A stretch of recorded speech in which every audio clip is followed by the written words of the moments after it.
Again. Hello, and welcome to my directional speech today on how to make the perfect ham and cheese panini and how it can elevate your life. So, sandwiches, we've all had them, we all love them, a staple of everyday meals. How can we elevate that sandwich to a new, higher place that makes us excited to sit down and eat? So, I'm going to show you. We have ham and we have cheese. We have bread and we have our butter. So, we are going to get our 2 slices of bread here. And we are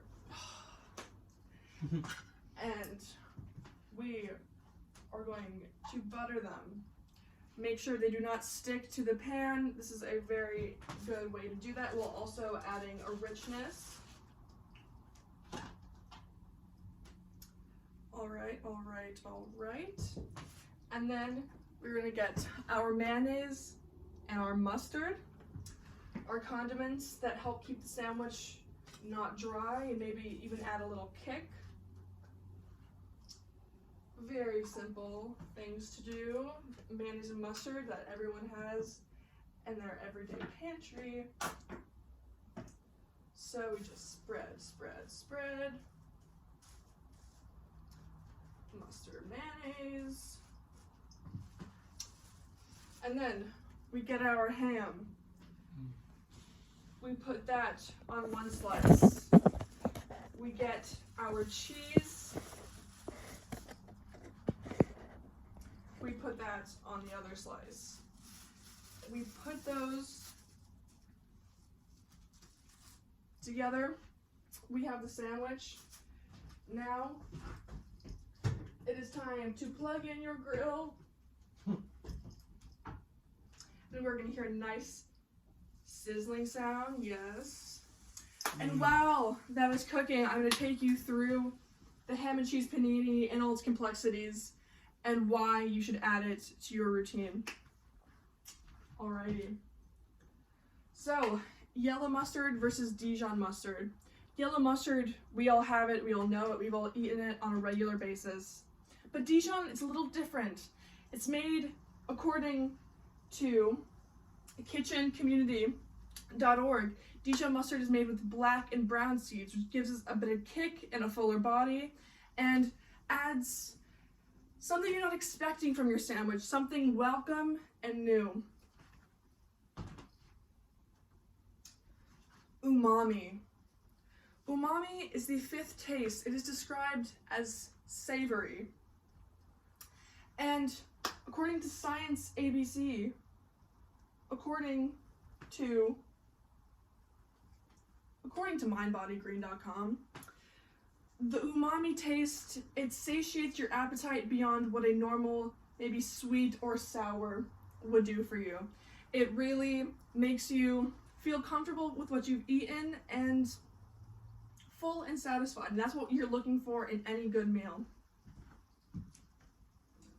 Crunchiness. We all love it. We all would love a nice crisp. We love to relax when we get home with a bowl of chips. And the sandwich is going to add an element of crunchiness. And according to ScienceABC.com, crunchiness, it actually goes to our brains and tells us that we're eating something fresh, which obviously we love. Oh, I hear a bubbling. It's time to check on the sandwich. Actually, I'm gonna give it I like a nice dark golden brown. It's a little light for me. Temperature. So obviously the biggest difference between a normal ham and cheese sandwich and ham and cheese panini is it's hot. And we like a hot meal. It's nice to come home to a hot meal. And according to livestrong.com, actually, hot food is digested faster, and our body is able to pull more nutrients from that food because of the chemical processes that happen when you cook food, which I think that's great if we can get some more protein and fats from our sandwich. Oh yes, exactly what I'm looking for. So, that's hot, because of course it would be. Ooh. And here we have a nice golden brown panini. Exactly what I'm looking for. Great. So at the end, everyone's gonna get a chance to sample, but I really want to touch on the temperature, because as a college student, I'm so tired of eating cold foods from the freezer, and I'm so tired of eating the same thing every day. And so when I found this panini machine, my eyes were open. There's so many different things you can do. You can do it with sweet things, you can do it with savory things, and it's exciting. So I'm now gonna open up for the Q&A portion. Please, come at me. Yes, Noah? If you were to add another meat to this, what would you like? In addition to the ham? Oh yeah, for sure.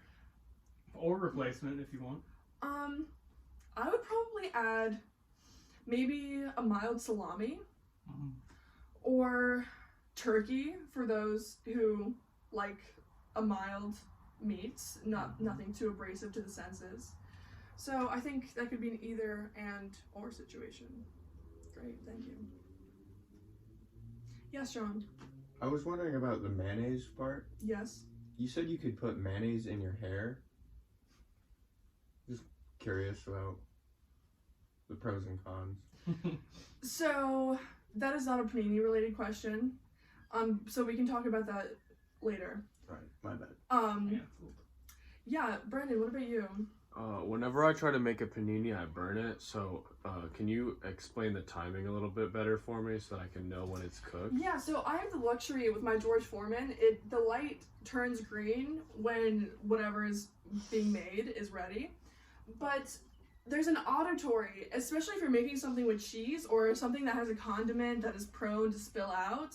If you start hearing a sizzling, that's when you know it's time to pull it out. Thank you. That was very enlightening. Yeah, great. And I would just like to ask, open it up a little bit. What is your favorite thing about a hot sandwich? What's your favorite element of a hot sandwich? Yes, no? I'd have to go with the crisp, like you talked about. Yeah. I never thought about it as being like it's fresh food. I never thought of our body thinking that. But now that makes perfect sense, and I love, a nice crisp sandwich. That's why you need it toasted. I totally agree with you. All right. I like the melted cheese in the sandwich. It's a really nice, satisfying texture to bite into. It's a lot better than cold cheese. Yeah. Definitely. Cheese was, fondue. We all love fondue. Cheese was supposed to be melted, I believe. It's a lot easier to eat something when it's hot. Absolutely. It gives you a sense of, it feels good to eat this, All right, I would like to thank you so much for being here today, taking time to hear me out, and have a great night, and I hope you enjoy your cheese panini. Thank you, guys. Almost soiled it. That was 8 minutes, babe.